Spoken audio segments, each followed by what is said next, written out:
গত ৬ মার্চ মাগুরা সদরের নান্দোয়ালী গ্রামে বোনের বাড়িতে বেড়াতে এলে বোনের শ্বশুর হিটু শেখ শিশুটিকে ধর্ষণের পর হত্যা চেষ্টা চালায়।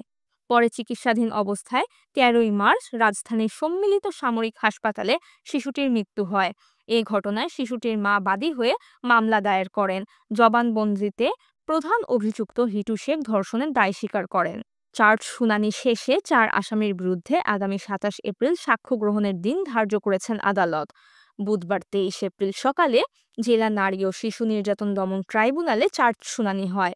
পরে অভিযোগ গঠন করে সাক্ষ্য গ্রহণের দিন ধার্য করেন বিচারক। এ সময় প্রধান অভিযুক্ত হিটু শেখ সহ ৪ আসামিকে আদালতে হাজির করা হয়।